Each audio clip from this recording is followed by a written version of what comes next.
I'll talk about, because I want to make sure we're on time. Yes. Okay. Yeah. Okay. Let me do this.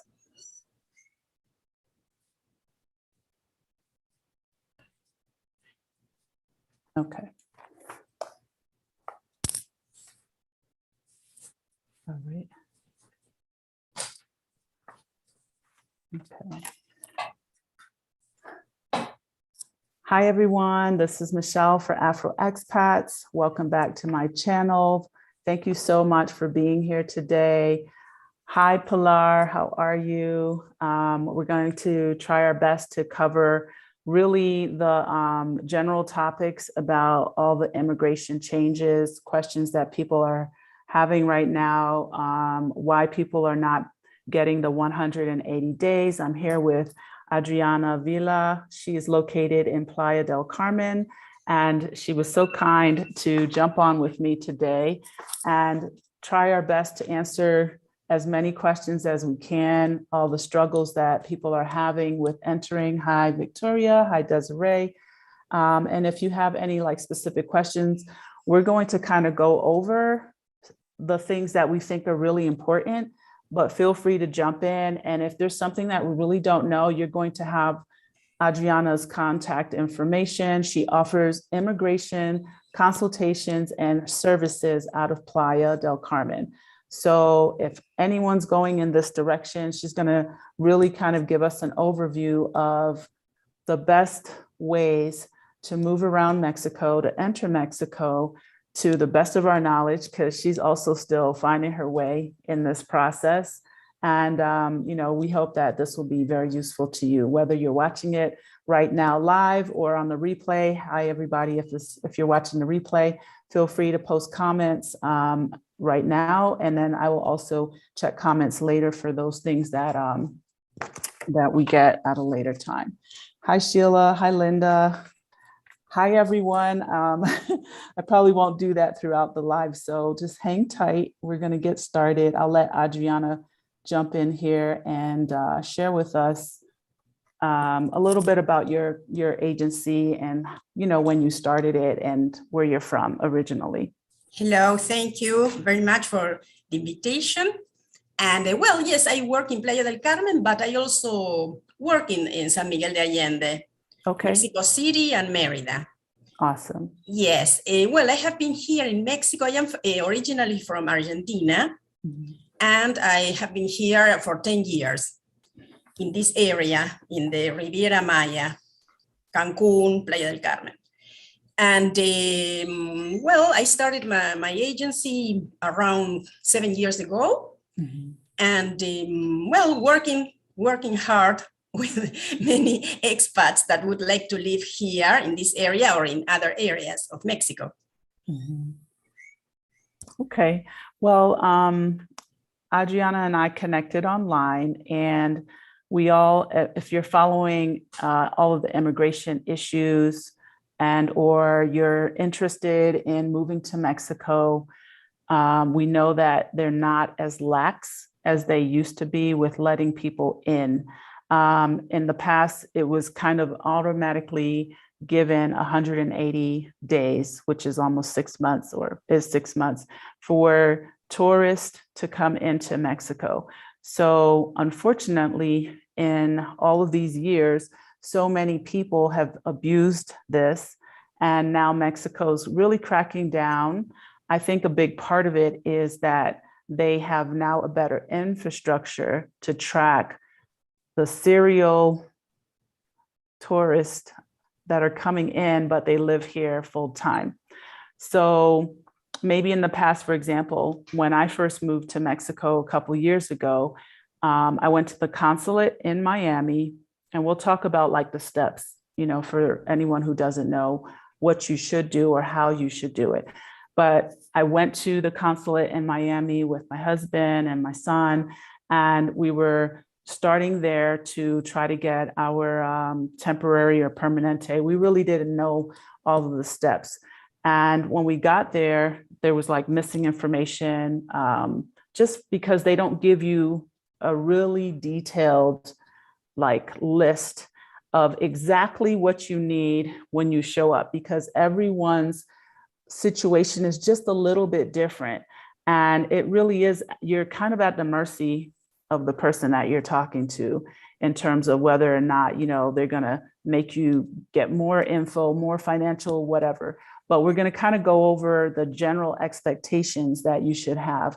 So I ended up coming to Mexico at that time because of circumstances on a tourist visa. I was actually advised by someone here who is also an immigration specialist, just do it this way until you get here and then go back, because I wanted to travel before I thought I would get all my paperwork processed for my temporary, residence. So it was advised to me at that time, just go do your thing, find where you want to live, et cetera, and then go back and do your paperwork after. Well, we no longer advise to doing this because of all the issues. And, Adriana can kind of explain a little bit better, like maybe a little bit like what's happening, why the change with immigration at the moment. Well, what you said is right. There was a lot of abuse. Many people have properties here. They rent their properties, live here most of the time, and they didn't want to get their residency, their legal residency. So as Mexico gave them 180 days, they, accepted this.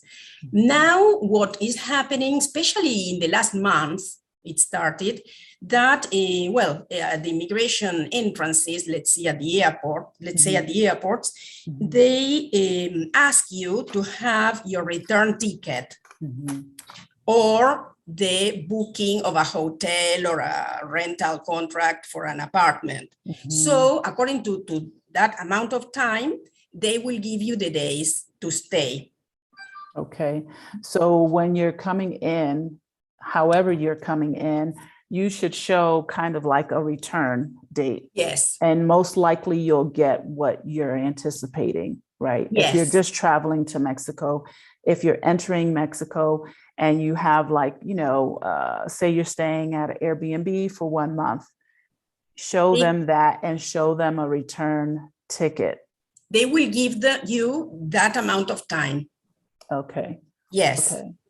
Okay. So you should be prepared with all of your paperwork. Because I know sometimes, I'm like, oh, where am I staying? I mean, I usually have everything on my phone, but I know that oftentimes maybe people are just moving around the country. That happens a lot where people don't have a set thing.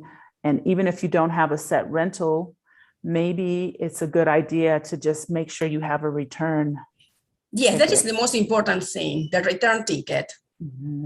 Now, what if you're driving into the country? That is a problem, but they are a bit more lax, I think, at the land entrances. Do you think they are not so demanding? I don't know now. I haven't heard anything from anyone that came by land. Sometimes even the immigration offices at the borders are closed, and some people get in without any stamp in the passport, and then it is a big problem because they would be illegal in the country. Interesting. Yes, so they should wait for them to appear and to open the office. Yeah, no, it's funny that you say that, because I know a few people that even during COVID, because of COVID, came into the country, and whatever the problems were at customs, they were pretty much telling them to go, and they did not get the FMM, which is the visa, the bottom of the slip you fill out when you're on the plane. They rip that off. That piece of paper at the bottom is what's considered your tourist visa, and you keep that until you leave, and then they take it back when you exit the country. So I know a few folks during COVID that did not get this, and I'm not sure how they remedied that, but it's a problem. No, it's important to get it, because some people think that it's not necessary, but it is, and your passport should be stamped too. Absolutely. Because on the date you came in, you need to make sure, like, you be the double check of that, because there's no recourse to say, well, that person over there, because you're not, you don't know who it is, and you need to make sure that those steps are being followed right now. Victoria had a question. She said, if I have a rental contract, do I still need a return ticket? Yes. I think so. I think that the most important thing is the return ticket. Yes, I think it's smart to have a return ticket that than the contract. Right, because the contract is good, but I think if you have a return ticket, maybe buy like a flexible return ticket if you want to change it a little bit, and you get the amount of dates or days. I don't know what that upgrade cost is, but it's probably worth paying that extra $50 that allows you to change your ticket so that you're not going to have a challenge. For example, I just saw my neighbor, and there's someone that's coming in with her son. She wants to live here, and I don't know their whole status and their whole whatever, but she told me that they only gave her 3 months, and she really planned on staying longer. They only gave her 3 months. So I don't know what happens after that. She's probably gonna have to go back and do whatever. So she didn't have the return ticket. I didn't ask her, but it's possible that that's what happened. Yes, and from where did she get in? From Mexico City? I am not 100% sure. I'm pretty sure it was Mexico City. Pretty sure it was Mexico City. Yeah. Okay. So yes, Victoria, I hope that answers your question. So let's talk about the steps to start with. Okay, we kind of covered the tourist visa part. If you're planning to be here, you want to live in Mexico long term, we're going to tell you like what it takes to do that, right? From a financial standpoint. I don't have all the answers. I don't know that Adriana has all the answers, but we're going to do our best to kind of help you through the steps and the process. And again, if you need those services, Adriana kind of handles the final steps. Once you get that stamp in your passport that says you're either a temporary or a permanente, and then when you get to Playa, she's going to make it happen. And there are a few things that you really need to know because of COVID and all the backups in the office, like the timing also needs to be on point. Otherwise, all that work could also just be for nothing in getting it. So I'll explain that better. So first off, snowbirds, they're getting less time, correct? Also on the visas. If they don't have the return ticket, yeah. Okay. That is the most important thing. Right. So gone are the days at this point where you can just come, figure it out, or let your visa expire and say, I'll just pay the fee. Because I've had people tell me that, like, oh, I ran over, I've been here for a year and my thing ran out 6 months ago and they just charged this fee. Well, that I'm sure still exists, but it's probably not advised, especially if this is your full-time home, because you may be blocked from entering possibly. Yeah, you may just pay a fine and be able to come back in, or they might force you to go and do, your paperwork in the US. Whatever it is, like right now, Mexico's cracking down, so it's not so easy. We're not trying to scare people and deter you from coming. We just want you to be well-versed on how to. So if you are in the country on a tourist visa, the advice is to travel around with your passport, correct? Yes. And the visa. Yes, right? And the tourist visa, which is called FMM. It is that form that you explained that you fill in on the plane.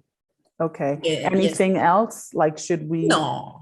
With that, it's enough. Okay. Passport and FMM. And people who have the resident cards, they should go around with resident cards. Absolutely. Yeah. Okay. So if you are a temporary resident or a permanent resident, carry your card. It's just like being in the US where they tell people with the green card, which I used to have one of those too, when I lived in the US, to carry the green card around. And I actually never did because I was just like, I grew up there, but I had a green card for the longest time. And I never applied for my citizenship until I was an adult, which was ridiculous. But anyway, that's what happened. And now with everything that's going on, I pulled out our residency cards, and I have mine and my son's, and my husband has his. So we're just making sure that we don't run into any struggles, because they are deporting people or they're putting them in detention centers. I don't know a lot about that. I don't know if you have to help anyone out of those situations, Adriana. No, I didn't, because I'm not a lawyer. I am Okay. a specialist. But Okay. no, I didn't. I heard of cases, but not people that I know. What I Okay. know is that, for example, I had a client and I met her at the immigration office one morning. Mhm. And then when she was returning by bus to her house, immigration appeared at the bus stop. It was a Mhm. bus stop that was going, well, the bus was going from one city to the other. Mhm. And well, they asked, luckily, she had been at the immigration office and she had the passport with her, Right. because if not, it would have been a big problem. Okay. Okay. So they are detaining some people depending on, again, who the officer is, whether or not, it's just too iffy. So we really don't have like a solid way other than to tell you to make sure you have your documentation, just be straight. If you're in Mexico, just be straight right now, because you don't want to be deported. If you live here full time, you really want to try to get that untangled. And maybe you hire a local attorney, as you said, to kind of help you through the process, or someone that can untangle things if it's that messy. What I wanted to also bring up was, for the digital nomads, what is your recommendation? Because there are a lot of people that are doing this, especially since COVID. Yes, now immigration wants that digital nomads get their residency, because they consider that they are living in the country. They are working here. They are working here to companies out of Mexico, right? But if they are working, it means that they are living here too. So they advise them to get residency, temporary residency. Okay. So let's see. Victoria said, I have a temporary residency with work permit. I no longer have this job, but would like to renew my temporary residency. Do I need to start all over on the US side, or can I renew it in Mexico without the work permit? No, you cannot renew it in Mexico if you don't have the work permit.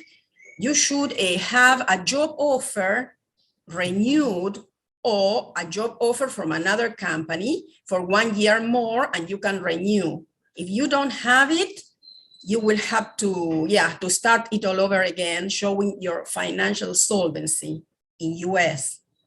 Okay, so if someone has a temporary residency, they have to start all over again if they have that? If they have the temporary residency with permission to work. Okay, so it's like a combo. Yes, because you can get at the same time residency and permission to work.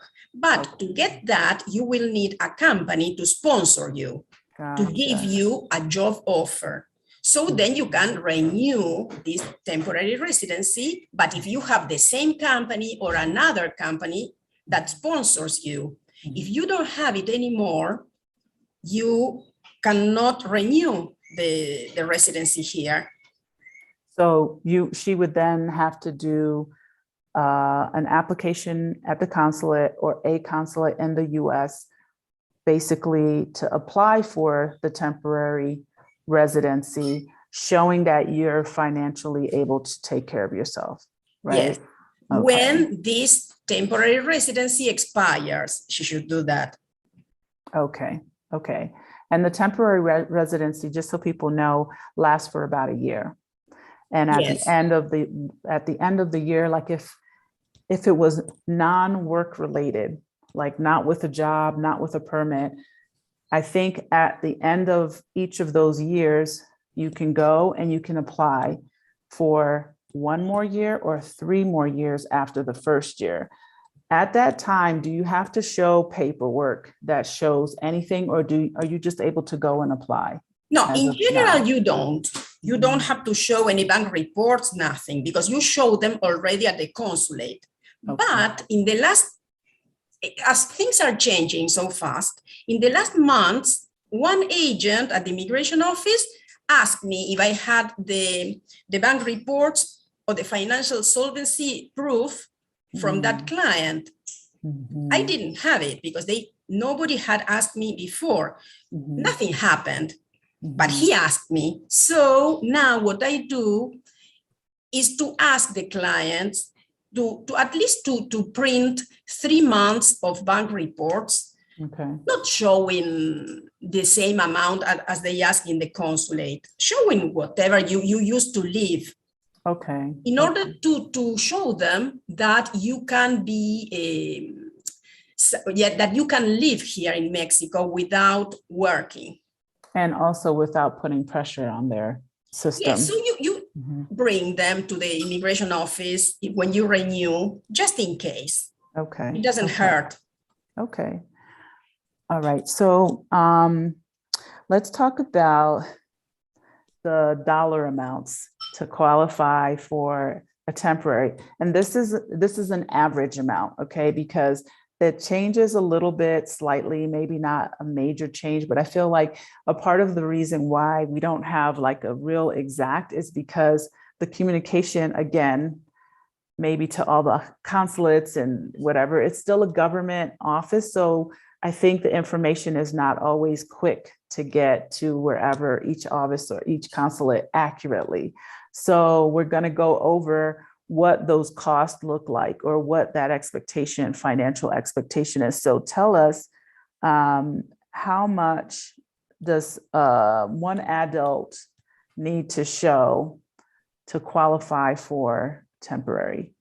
Well, at least this year, because next year it will be a bit higher.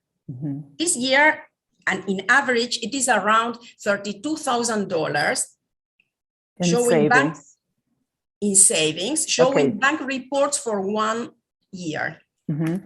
But you also need to have a monthly income. No, you don't need it. Sorry, it's one thing or the other. You can show savings or you can show the monthly income. Okay, so if you're applying for a temporary, you need to show $32,000 in a savings account for the last 12 months, correct? Yes. Okay. And if you are making a monthly income, what is that dollar amount? And it's around $1,700 US. 1,700. Okay. So skip the savings. You have no savings. If you don't have a savings, you need to show for 12 months, correct, that you're earning for one adult about $1,700 US. Yes, sorry, but it is for 6 months. If you show 6 months. Yes, if you show income, it's for 6 months. Sometimes there are slight changes between one consulate to the other. So it's advisable to contact the consulate and ask them, because sometimes they will need a letter from the bank or a letter from your boss, and you have to bring whatever they want. All what they require should be shown to them. No, that's really important. Before we move past that, someone asked, does the savings amount, like the $32,000, can you also include that as an investment? Like if you have an investment like stocks or bonds, or is it just strictly the title savings account? I think that stocks and bonds, yes, but not cryptocurrency. Okay, so like if you have an IRA or a 401k, yes, that shows I have 32,000 or more, then you should be good. Yes, but another thing, another detail, you always have to consult the consulate and ask them about your personal situation. Right. And they will answer yes or no.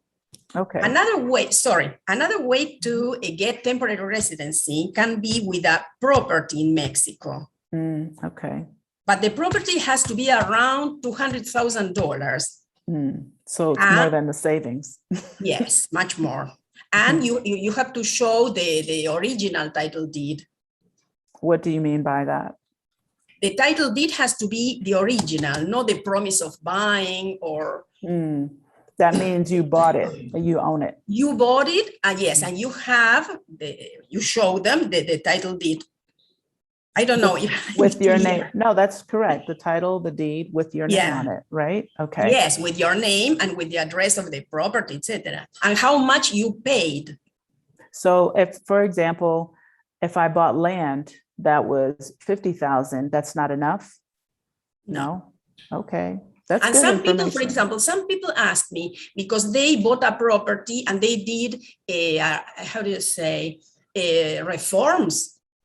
No, reforms, no. Like a payment, like a like financing? No. They did renovations to the house.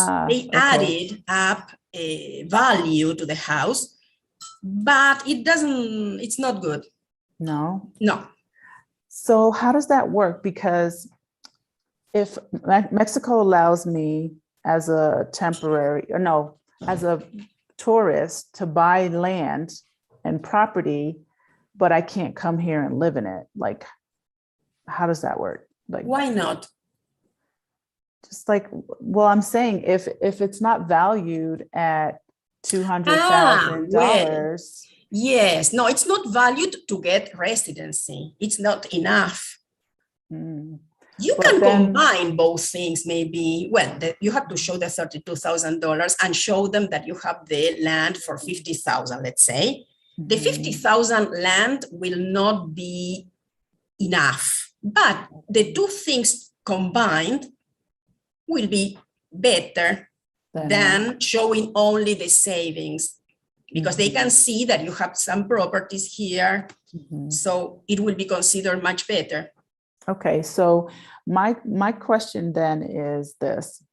You know, there are a lot of properties here in many places in Mexico that are not expensive. And they, depending on where you go, for example, let's say I went to Zacatecas, right?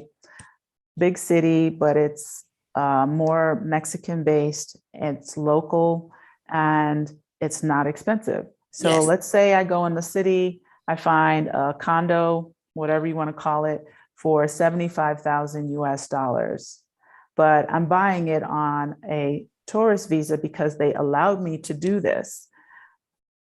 What happens? Like, this doesn't qualify me to get a residency. That just doesn't balance itself. No, it doesn't balance, especially now that they don't let you be here for 180 days so easily. So maybe you have a property that is low cost, and maybe then you will not be able to be here for a long time, for many days, let's say. Yes, things are changing now, so they haven't thought about it, I think. No, they haven't, because I just feel that, you can't just have people pour in and buy real estate, but then you're not allowing them on a tourist visa to come in and stay in it. And I'm not saying like, you should be able to just come in because you have property. What I'm saying is that you should not be able to buy property on a tourist visa if you're not allowed to live in the property some of the times out of the year. And also, if you didn't pay enough where you didn't meet that threshold. So my question then is, does it only stay at what you paid? For example, if it was 75 today, maybe in a year from now, the city, just as 2 years from now, is booming. Is it the value of the property, or is it just what you paid for the property? What you paid for the property. Oh, wow. It's written in the title deed. Oh, okay. So whatever is written, what you paid, that is it. So keep buying the property, but you might not be able to come and live in it. Yes, and if you improve the property, it doesn't matter. No. Okay. All right. No, this is great info. We didn't talk about that, so that's good to know. Okay, so I want to go back and reiterate. So if you're applying for a temporary, you have to make around $1,700 to $1,800 US dollars a month as one adult. Okay. Yes. And if you want to apply for a temporary and you don't make that much money per month, you need to show at least 32,000 US dollars in a savings, a 401k, an IRA, some kind of investment account accept cryptocurrency. That shows 32,000 for 12 months. And on the monthly, it needs to be for 6 months. And those numbers, you give or take, because again, at each consulate, it might be a little bit more, it might be a little less. Like, for example, when we first went looking a few years ago, and this is also to share how much it's gone up. It was the qualification for one adult was like somewhere around 1,400 US dollars. And this was in 2018. So here we are in 2021, and it's now between $1,700 and $1,800. So it's going up every year.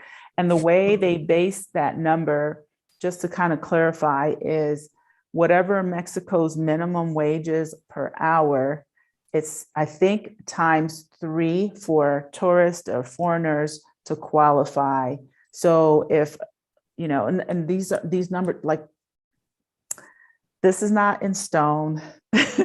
These are the things that I've learned from other people like yourself, Adriana.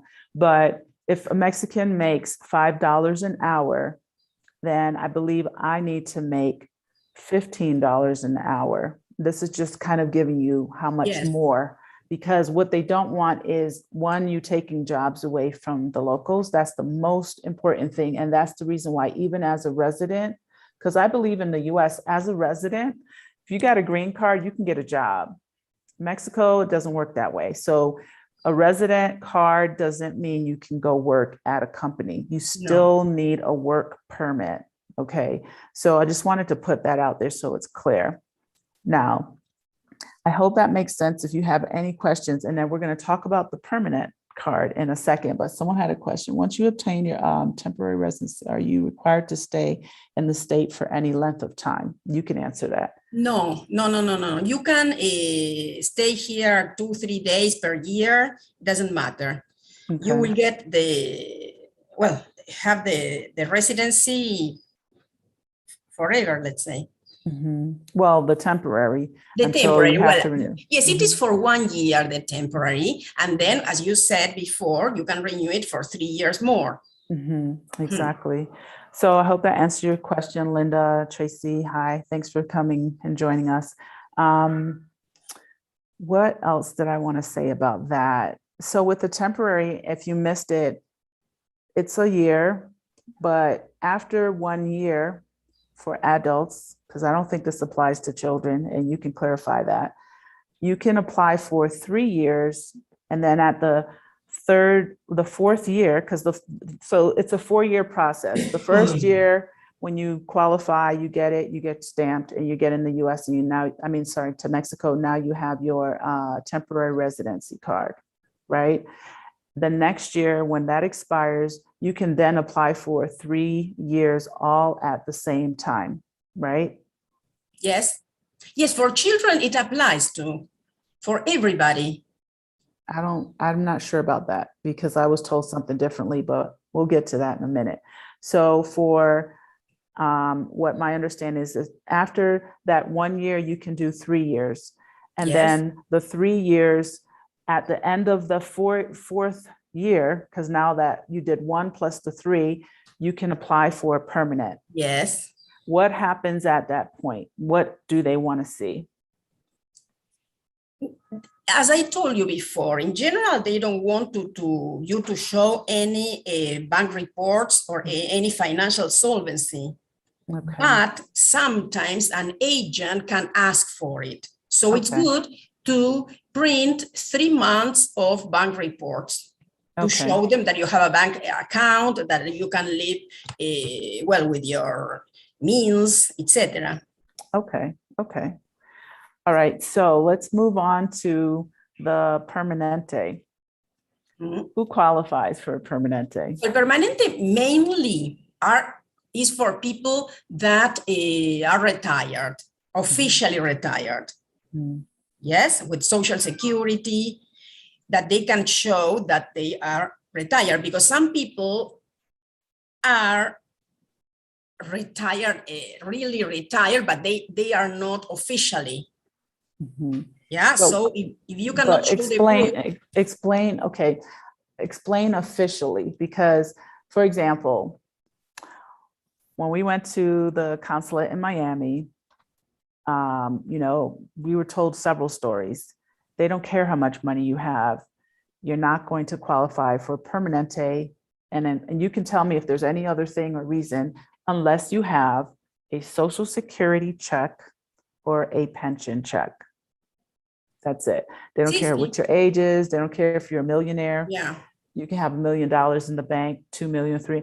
These are the only two things. And this was in the Miami consulate. So I don't know about the other ones and this was last year in 2020, they said the only way to get a permanente on the spot before you come into Mexico, not having to wait 1 year to 4 years, is to have a pension check or a social security check. That's it. And you had to bring with you a letter from either the Social Security office showing whatever your social security check is and when it started and how much it is, and or a pension check from wherever your job was that's providing the pension and the amount. Yes, that is true. But for example, in a few, very, very few consulates, you can get it without showing the social security letter. Or it is, for example, in Indianapolis, I have a client who is retired and doesn't have social security, and she's 50 something years old. And she was given permanent because she had the amount of money, required amount of money in the bank. What's that? It's only there, maybe in Seattle too, and nowhere else, I think. Okay, but what's that required amount for the savings? Yes, the required amount is in savings around 110,000 US dollars for 1 year. And income is around 3,000 US dollars for 6 months. You have to show for 6 months. Okay, so I'm going to repeat. If you want to qualify potentially without the pension check, without the Social Security, you need to make 3,000 US dollars a month as of now. It could go up, and that might vary just a little bit, give or take a little. Or you need to show 110,000 US dollars in a savings, investment, 401k, whatever account for the last 12 months. Okay. Yeah. All right. So I hope that makes sense. Yes. And you have to, if you show the reports, you have to show them month by month. You cannot show every 3 months or every 6 months because they are not accepted. Right. You have to have consecutive months. So basically, if I'm coming in and I want my permanente, I have to show 12 consecutive months of 110,000 US dollars in savings or some kind of account consistently in there. It's not like I plunked it in because I borrowed it from my family and then I pulled it out. This is what they want to avoid. Yeah. Right. Yes. So you have to, and it has to have your name, because we went through this, we had to show consecutive months for 6 or 12 months of, income coming in. It has to be consecutive, and whatever those requirements are, they check it. They really go through, they highlight, they check it, and, they look at everything, and then you meet that requirement and then you're good. So what's interesting is I was told in the Miami consulate that it didn't matter how much money was in a savings or anything like that. The only way to do the permanente would be to have a social security or a pension check. So this is just me showing you why there's varying differences between consulates. So whatever consulate you're interested in going to, please be sure you get like the info directly from them. Don't just take what we're saying, because it does vary. Okay, it varies from place to place. Now, I also wanted to talk about a family structure.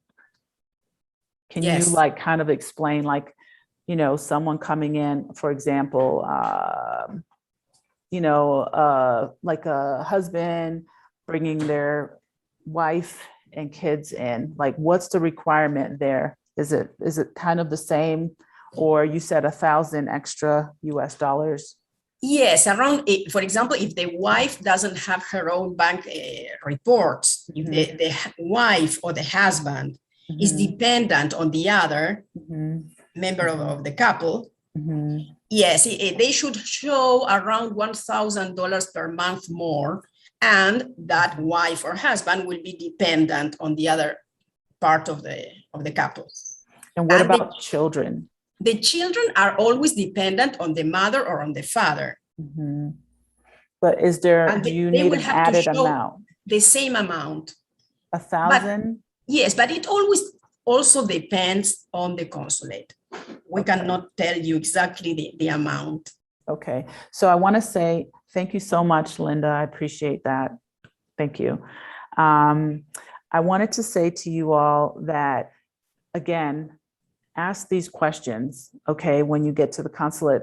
I'm going to give you my experience. They told me I needed an additional $500 a month for my child.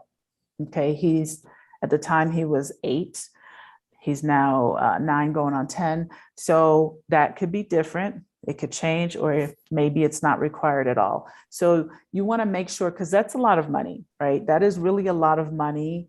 As a family goes, I mean, it's probably a little easier to pull off as an individual, but as a family goes, if you have a husband or a wife, and like you said, one is taking care of the other and the kids, you might not qualify for what Mexico's putting out there. But, you know, I think it's always worth kind of asking and trying to figure it out. But in the end, not skipping this whole process of getting a resident visa, because again, you don't want to bring your family here, set up shop, or be here or anticipate being here, and then you run into these struggles later on, because it's only going up. It went up for us. Like I said, when we looked at it, and it was like 14 and something per adult, and I think it was, I don't remember, whatever it was for the child, maybe it was 300. Then literally within 6 months it went up, and then 2 years later it was like higher. So, you know, this doesn't really give you easy answers, because not everyone makes that kind of money. Maybe, you know, that's why they're moving to Mexico, because it's more affordable to live here, but the qualifications still exist. There is a solution for that problem. For example, if they don't have enough money for the whole family to apply at the consulate, only one member of the family can apply at the consulate, the father or the mother, yes? And then once that person is here and has the resident card, the wife and the children can apply through him or through her in Mexico without showing any financial solvency. Okay, so how does that work? Like, so for example, let's say I went to the consulate, I qualified, but my husband and my child and whoever did not. What do I do first? Well, come to Mexico first? No, first of all, one of the members has to apply at the consulate. Right. Then this person and the whole family too, the whole family as tourists come to Mexico. Okay. The person that got the visa in the consulate gets the resident card in Mexico. Gotcha. Okay. Once that person has the resident card, the wife or the husband and the children can do the procedure in Mexico without showing any financial solvency, because it's called the family union visa. Okay, So I never heard of that. In Mexico, they want families to be together. Okay. So they give you that, that benefit. But what is very important is that you should have the marriage certificate and the birth certificate of the children apostilled in US, in the Secretary of State of the state where the people were married or the children were born. That's a perfect segue, and then I'll answer your question, Pilar. So what happened to me? When I went to the consulate several times in Miami, they said in the list of requirements, bring the birth certificate, bring your marriage certificate, bring your whatever, your bank statements, your passport. So I show up with, and I took it out because I want to show you guys. All I ever knew for birth certificates for my kiddo was the short form. Hold on a second. So the short form looks like this, and I'm sure most of us that are parents are familiar with it, right? That's the short form. Well, we went there 3 times and no one ever mentioned that I needed an apostille. Okay, I'd never heard of this before. So maybe other people have. I had never heard of this before. So on my 4th visit, after going back and forth over a period of time, they were like, you need an apostille to go with the birth certificate. And I'm like, you never told me that before. Now, maybe that was a new thing that was just like added in that first visit to the 4th visit because there was some time in between. So I didn't have it. And the guy was, nice enough to give us 30 days to get it, basically. So the apostille comes from the state and it says it on it. Okay, so you need to have that for your child. And you also need to have it for your marriage certificate. All right. So I'm sharing this with you guys because when I saw a marriage certificate, I showed up with this marriage certificate, right? I didn't have this. It has to say apostille on it, and it has to have this gold seal. All right.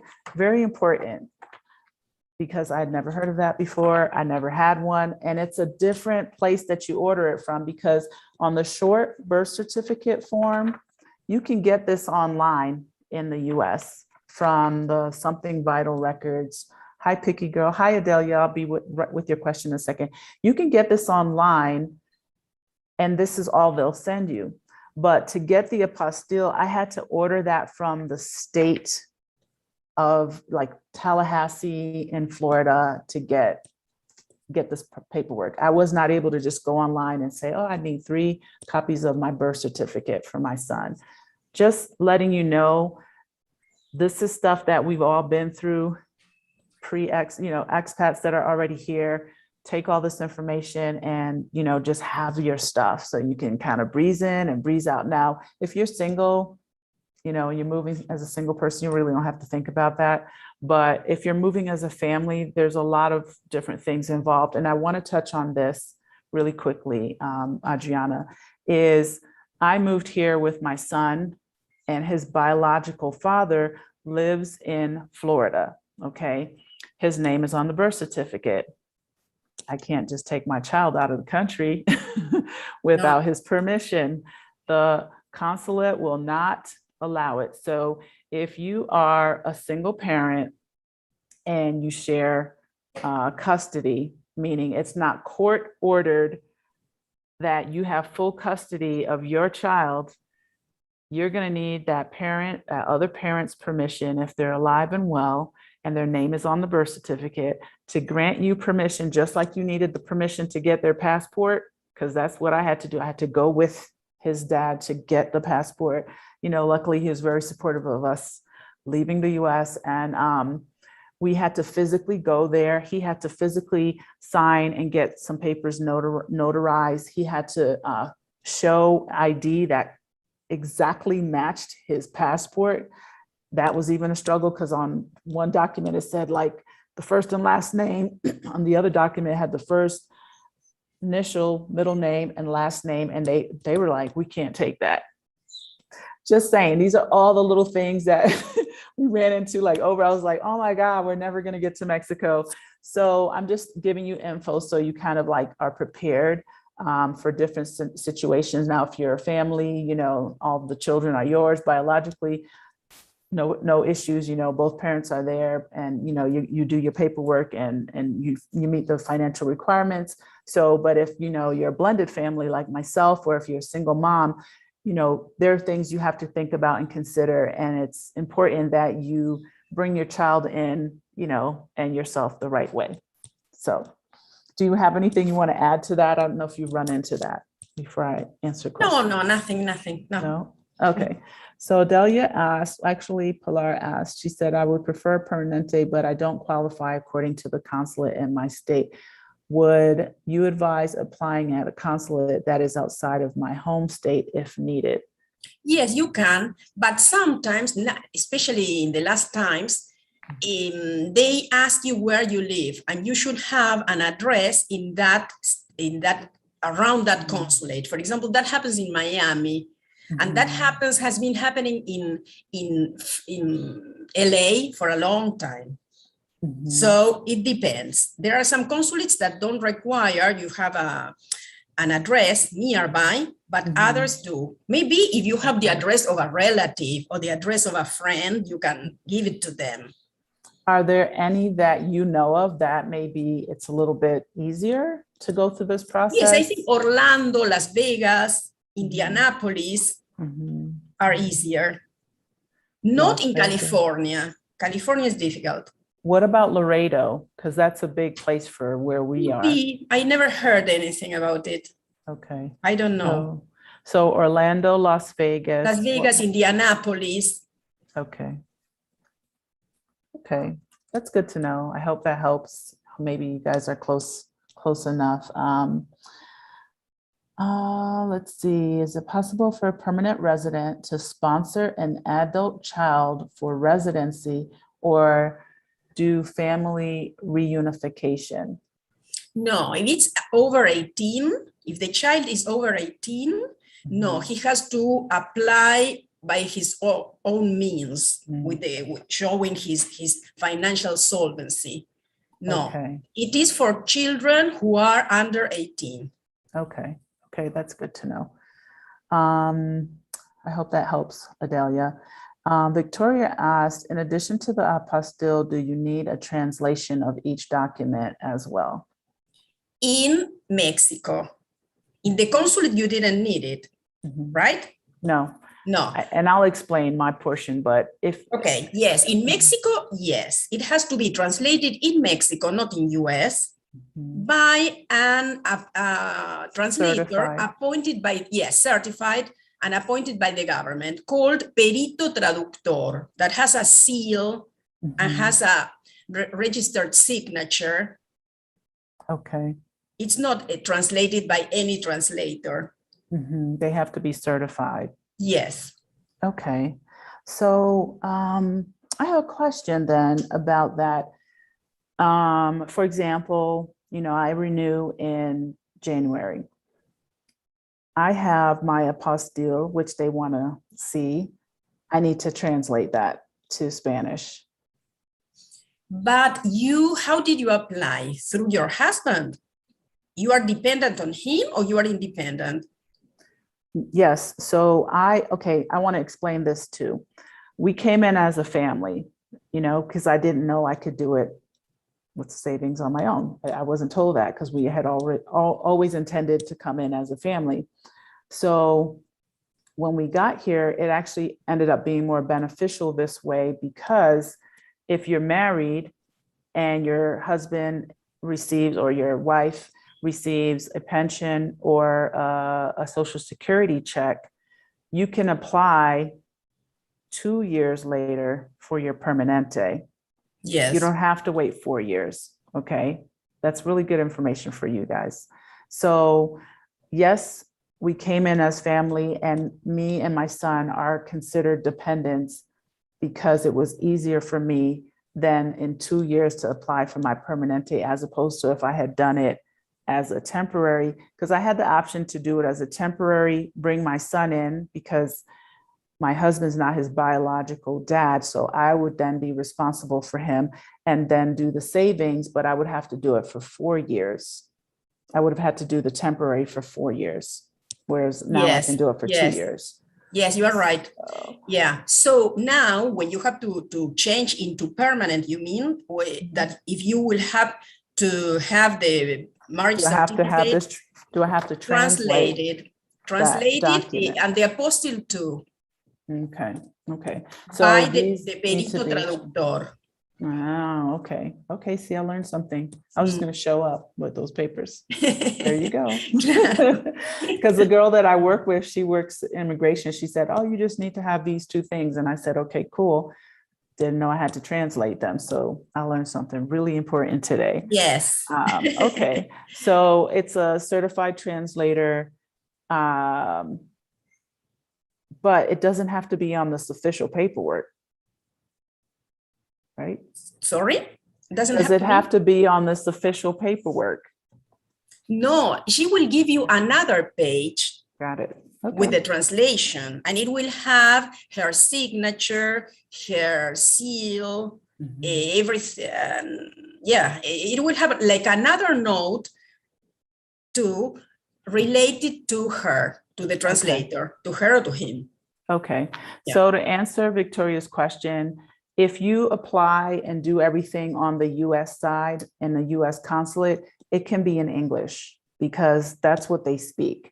And they're going to, you know, stamp and do whatever. There's nothing else for you to do. So what happens?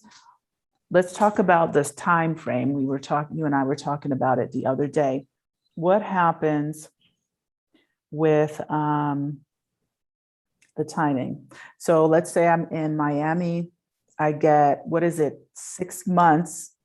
I get a visa. I get approved for a temporary visa. I have 6 months to enter Mexico. Like it's not exactly 6 months. It is 180 days, 180 almost 6 months, but you have to count the days. Okay, so I have 180 days to enter Mexico. Yes, and then now, for example, in Playa del Carmen, there is a backlog of 2 months to get an appointment to submit the process. So maybe 2 months before coming to Mexico, we can ask for an appointment for you. Okay. So you come 2-3 days before the appointment and you apply and you get the resident visa, the resident card the same day of the appointment. Okay. I think that in San Miguel, there is a backlog of about 1 week or 15 days only. It changed a lot since COVID. Like when I came a few years ago, it was up to 8 weeks because there were a lot more people coming in. But then when COVID hit, we got our card in like 1 week. It was quick. There was no one there. But right now, I don't know what the backlog, but I want to be clear about what you're saying. Yes. So you have so once you go to the consulate, you have 180 days to enter Mexico and start the process for your temporary, let's say it's a temporary, you got approved for a temporary visa. You need to start the process within 30 days of entering Mexico. So you have 180 days to come into Mexico, but once you get into Mexico, you have 30 days to start the paperwork on this side so you can get that card. Yes. Right? Yes. Okay. Yes. So explain the problem with entering too soon if they're behind 2 months, by 2 months. Well, what happens here is that if you come into Mexico today and you want an appointment to submit that process within 30 days, you will not have an appointment within 30 days. But what they don't care here in immigration, what they care is that you were in contact with the immigration office to get the appointment within those 30 days. It doesn't matter when the appointment is. It will be always after. Although you ask for the appointment when you are in US 2 months before, and then you, as I said before, you come to Mexico 2-3 days before the appointment, and then you get your resident card. Okay, so just in case this wasn't like, I want to make sure that people understand, like, for example, let's say I got approved today, and in my mind as the planner, you know, I'm leaving, you know, because this is what happened. I got approved on a Friday. I'm going to Mexico tomorrow. When I get to Mexico, they can't take me because they're backed up 2 months. That then disqualifies my approval from the US side. Meaning if I am not able to get this process going in 30 days, regardless of whether or not they're backed up and it's kind of their fault, it then can affect you getting your paperwork done in Mexico. So it's better to be in touch with like someone on the Mexico side, or if you want to try to go it alone, whatever, if you speak great Spanish, you can try to go it alone, or you can hire someone like Adriana to tell you, don't come to Mexico because I can't get an appointment for you for 60 days. And in that 60-day time frame, I'll tell you when you should make that move to Mexico. So this is really important for you planning when you're going to enter, to make sure that that office that you plan to go to is not so backlogged that you cannot start your process in 30 days or less. Is that correct? Yes, here in Playa del Carmen, they don't care. No, okay. Even if the FMM, which is the visa that they give you for 30 days, is expired in the moment when you submit the procedure, it's okay, because as there are no appointments so soon, you should get the appointment within 30 days, but it doesn't matter when you get the appointment. But this happens here in Playa del Carmen and Cancun. It doesn't happen in San Miguel de Allende, because in San Miguel de Allende, you can get appointments for, let's say, next week or 15 days from now. That wasn't always the case though, but I don't know what it is now. It was fast for us because we came literally when nothing was happening. And no, I know that because I had a client. I was making appointments in San Miguel, and it's fast. It's faster than here. Okay. So it depends. In other areas, it's even faster. Okay. Yeah. So really the important part is, you know, if you get approved, you have 180 days. Once you enter Mexico, you really need to have an appointment kind of set so you don't go over 30 days before you get an appointment, because it could be a problem and you may have, you might have a challenge with that. Yes. Okay, well, I think we covered a lot. I really hope that, you know, people can kind of understand. Okay, so yes, that's a great point, Adelia. The problem is that they may not care in Playa, but if you go somewhere and get stopped by another immigration check, then you'll have a hard time explaining why your FMM card is expired. So to the point which you and I spoke about the other day, it's just, you know, try to do the timing. Because again, I think at least I remember how I planned. I was just like, oh, I'm just going to get there. I'm going to do this, that, and I'm just going to say, I wasn't thinking about these steps and these processes. Do you know what I'm saying? I was just thinking like, I have 180 days to enter the country. And when I get there, I have 30 days to get it going. My mind is wrapped around when I get there, I'm going to hire Adriana, or I'm going to hire, you know, someone locally, and they're going to handle that for me.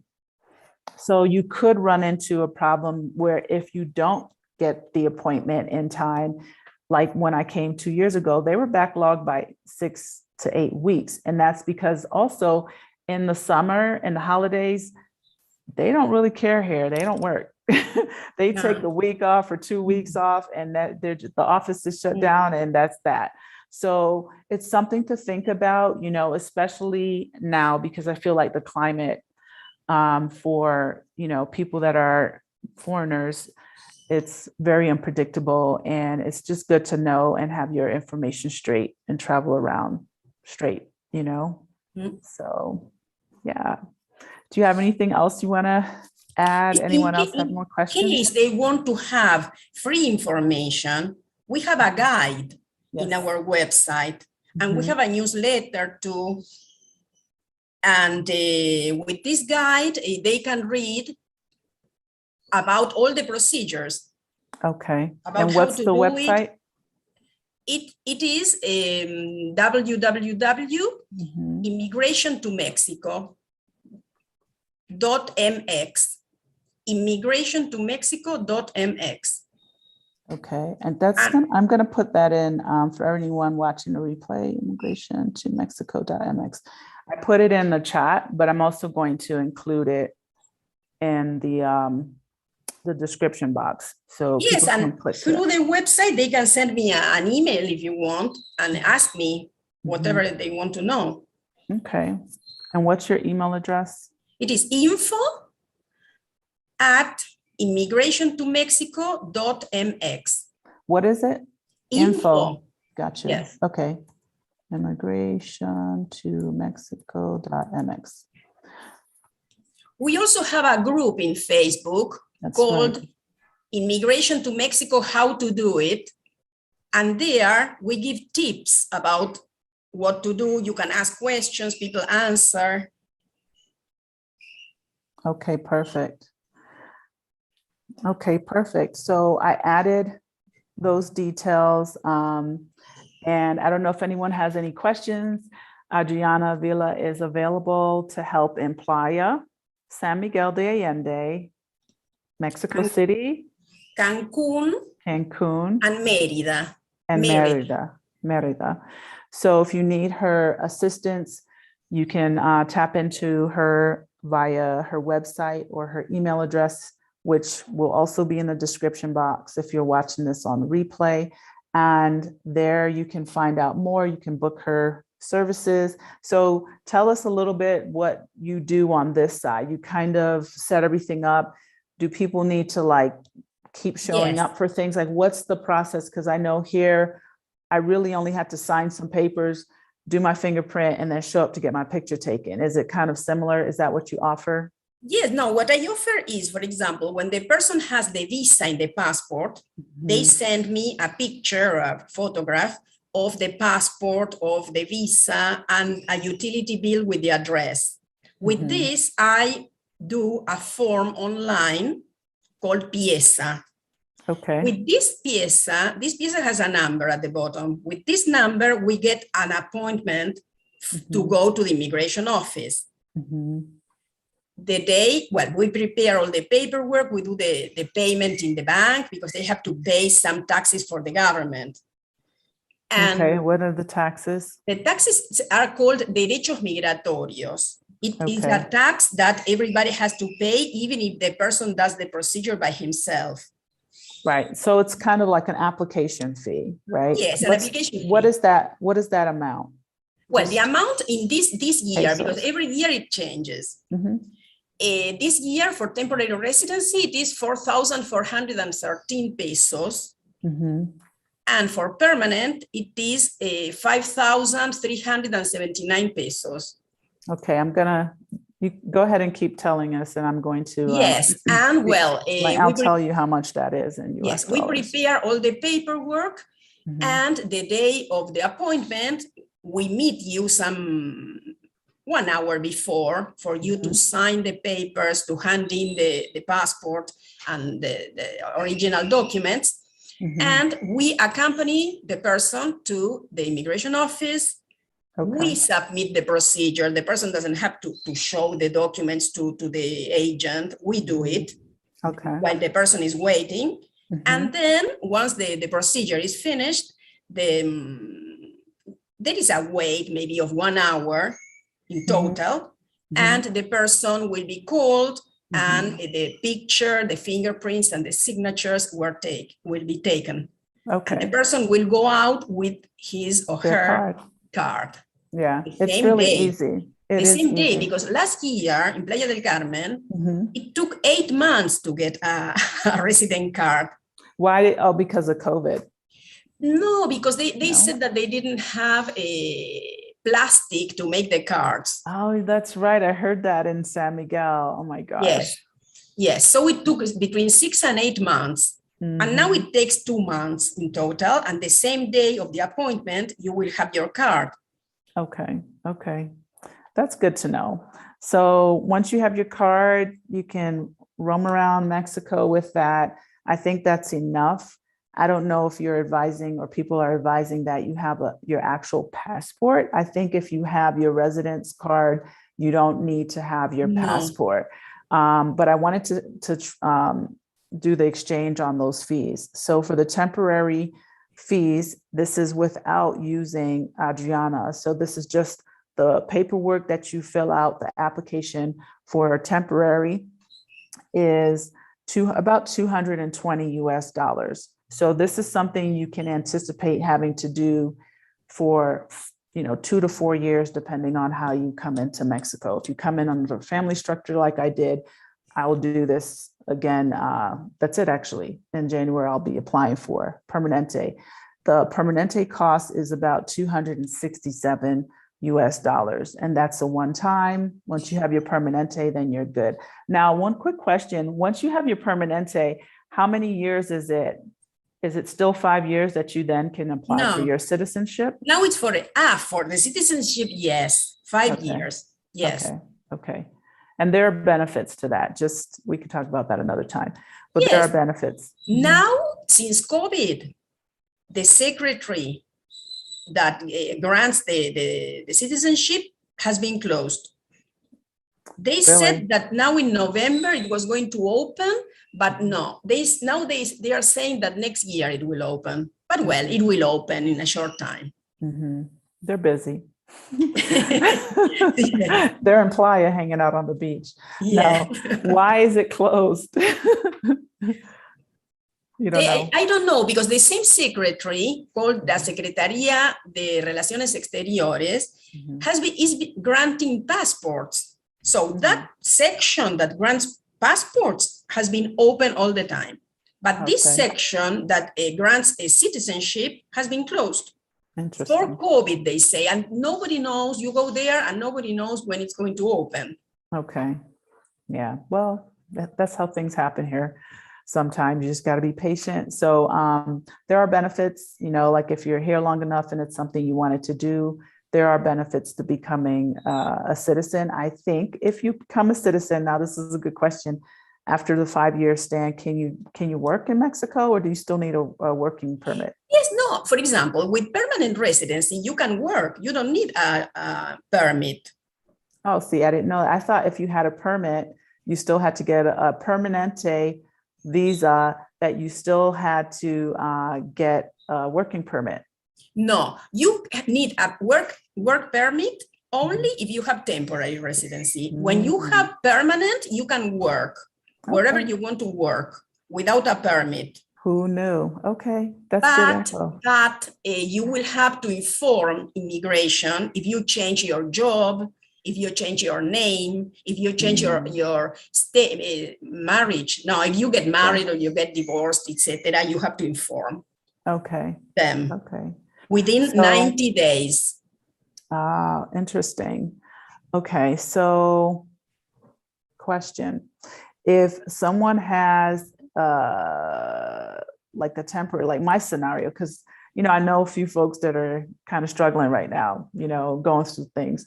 If someone has like a spouse that has a Permanente and they're temporary and they're going through problems, like what's the status? Like, can they still continue on their own, or do they have to start all over? Because now I'm just thinking about this because you mentioned what you will have to do. Yeah, like would they have to start over? Like, say the other person, the temporary person. No. What they have to do is the procedure has to be done in Mexico. This is called change of condition. So you will have to change from temporary to permanent. What you have to do is to show that you are married to your husband. Well, what we showed, the apostille, the marriage certificate, your husband has to sign to the letter. And you have to show his resident card, because you have to show that you are still married. So he has to sign, you have to show his residency, you have to show your passport, and you have to pay 2 derechos migratorios, 2 taxes, let's say, to the government. One is 1,400 pesos, and the other is the 5,379 for your permanent residency. Okay. Yes. Okay, so if you come in as a family structure, you have to continue down that road. That's pretty much the answer to that question. Okay, so I don't know if anyone else has questions, but thank you so much, Adriana. This was extremely helpful. I truly appreciate you and, just being like flexible and willing to talk to us. We don't have like a whole lot of details for you guys on why Mexico's doing everything, even though she works in this arena. It's just really unclear overall. There's a lot of speculation. I've seen other videos, and I think all of it's relevant. So anything you hear about, anything that you see, just try to put two and two together, and just be diligent about how you're moving around Mexico. Make sure you always have your card, and make sure you always are, present with your stuff and your information. Make sure you have your passport, or make sure you have your passport and your tourist visa, or make sure you have your residency card on your person. Okay. Okay, thank you very much for the invitation, for the opportunity. And I hope this is not the last time we meet. No, absolutely not. We have plans. We got plans. Okay, but great. Yeah, thank you all for being here. Thank you for all your questions. Thank you for your continued support. Don't forget to subscribe and comment if you have questions. If you're watching this on the replay, feel free to ask. Oh my gosh, this is getting stuck. Feel free to ask questions in the comments box, and I'll try my best to answer them. And you can also reach out to Adriana if you have questions as well. Thanks for your continued support. Everyone have a fantastic day, and I hope this helps. Adios.